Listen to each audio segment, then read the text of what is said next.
The following is an AI radio TV news feature.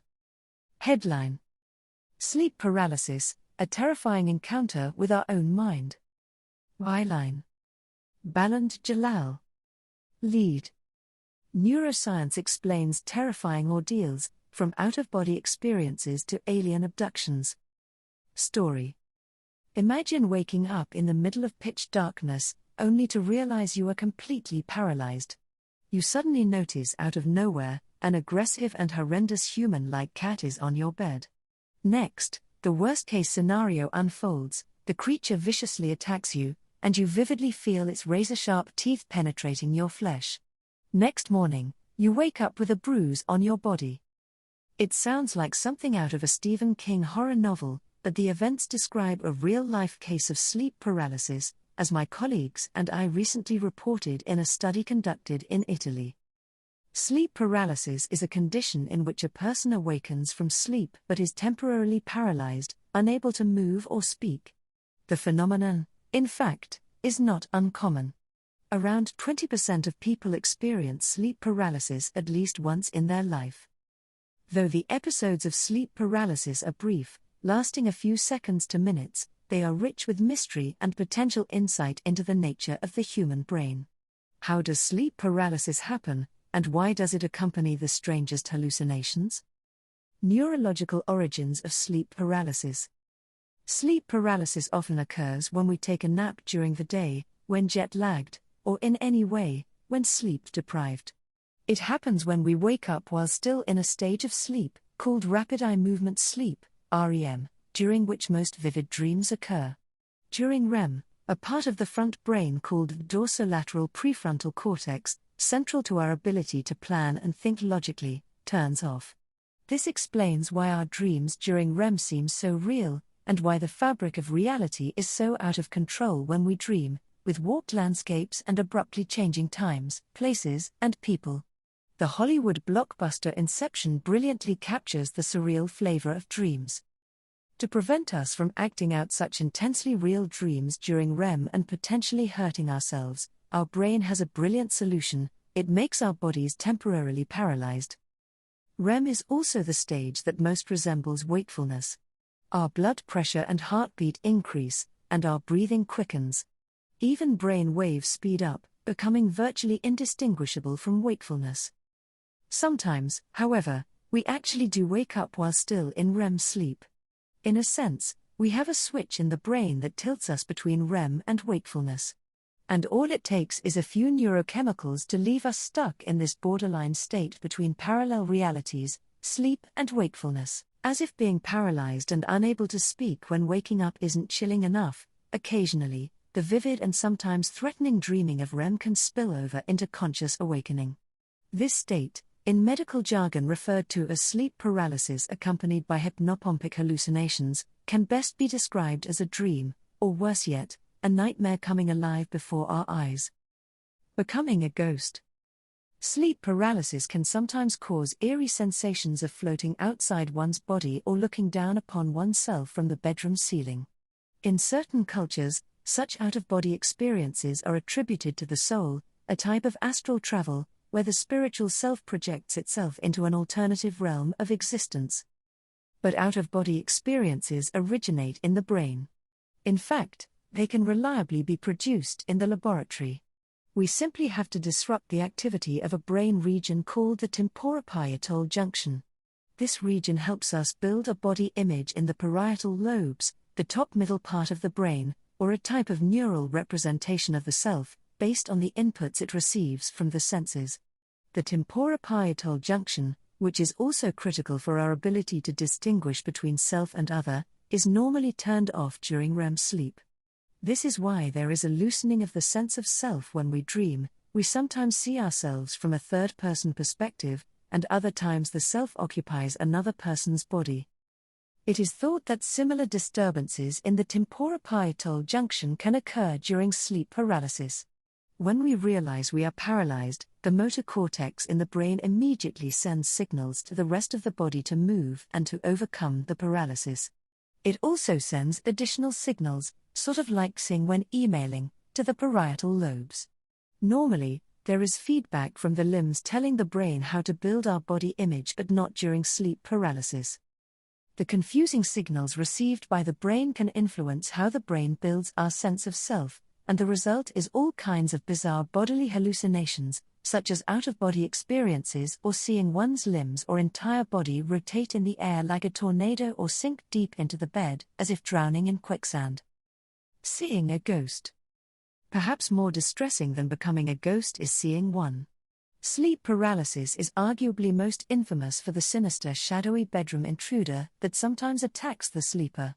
The creature is usually lurking in the distant dark, slowly approaching in on its victim. From here, all kinds of ominous things can happen, as far as the imagination can stretch. Commonly, the intruder chokes and suffocates the person by crushing his chest or pressing on his neck, and occasionally, the creature brutally rapes the paralyzed sleeper. The figure often appears simply as a dark shadow, similar to the human size and shape. But it can also include detailed features, say, a scary demonic face with animal characteristics, like sharp teeth and cat eyes. This figure goes by different names around the world. My colleague Devon Hinton of Harvard Medical School and I found that in Egypt, the creature is thought to be a jinn, an evil genie, a spirit-like entity that may hunt down, terrorize, and even kill its victims.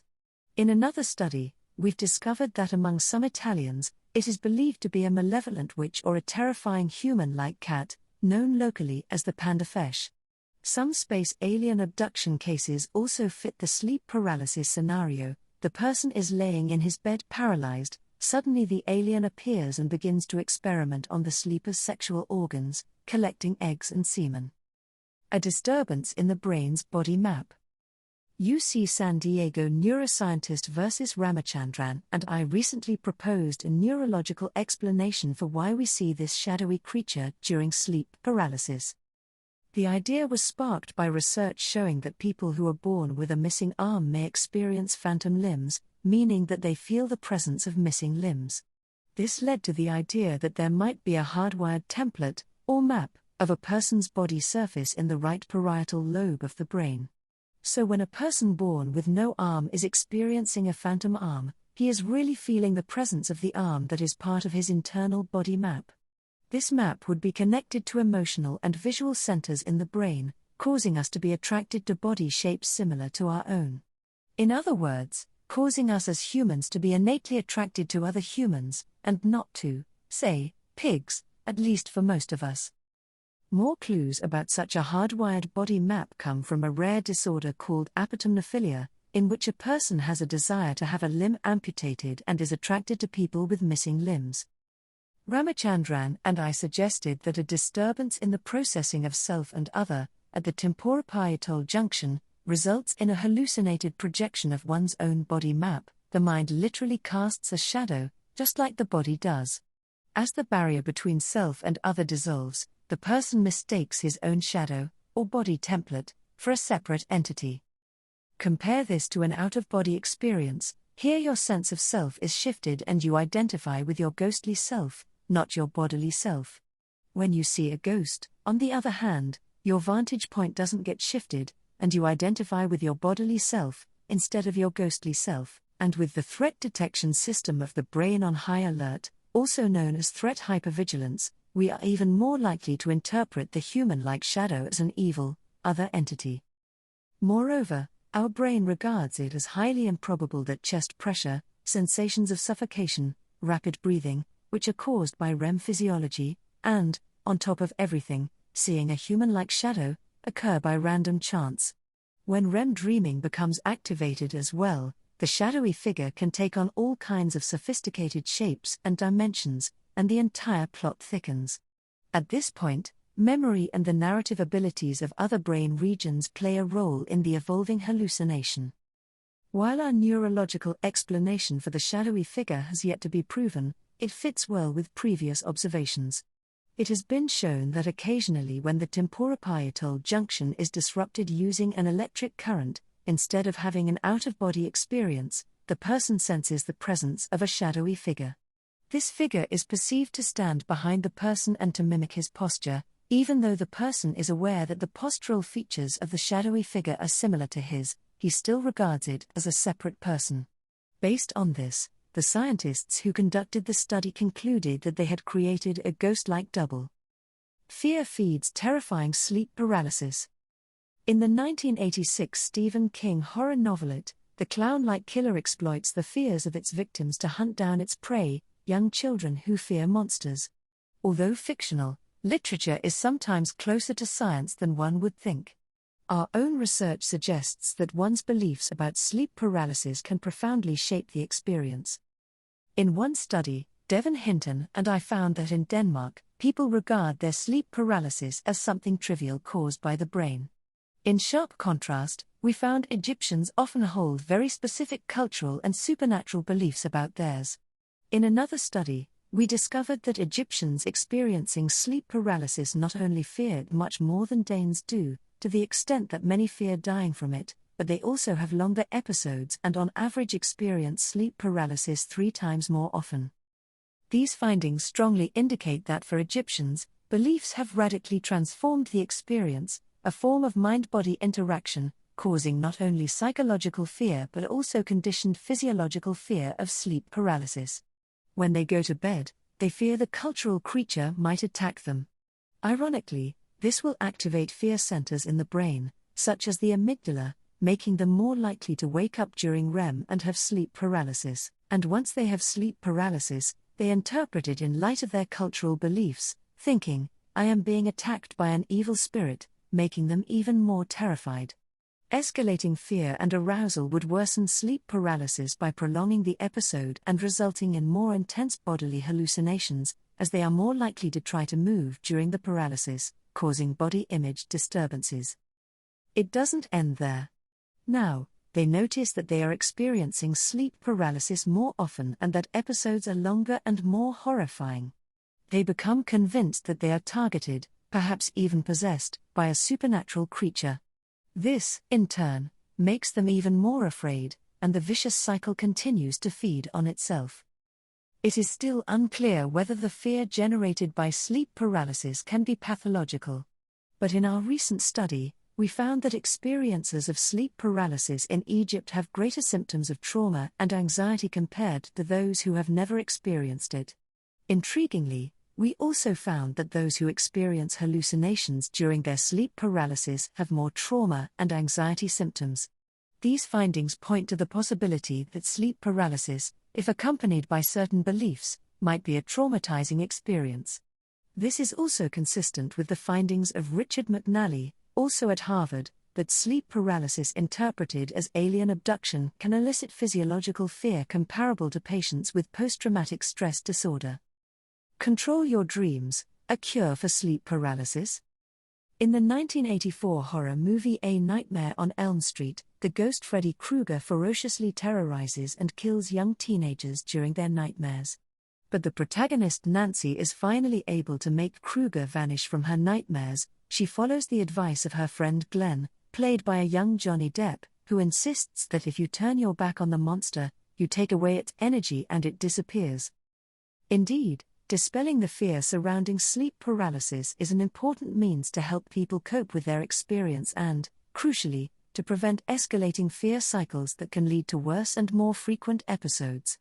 One way to do this is to disseminate scientific knowledge about the experience. This often works. People are genuinely relieved to hear that they aren't crazy, that they aren't the only ones experiencing it, and that the phenomena seem to originate in the brain. A more radical approach to overcome the fear of sleep paralysis is by literally turning your back on the terrifying monster, by sliding into a lucid dream, that is, a dream in which you are aware that you are dreaming.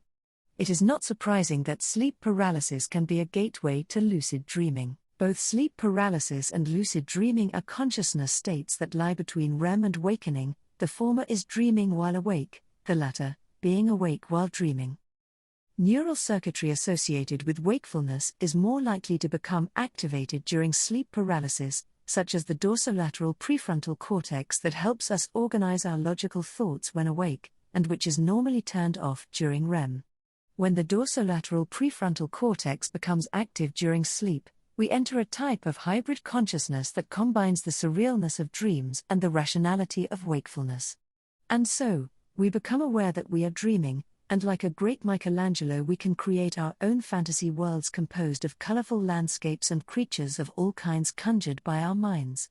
Being able to manipulate the content of one's sleep paralysis hallucinations and REM dream imagery could give the experiencer a sense of control over the situation and might therefore be therapeutic.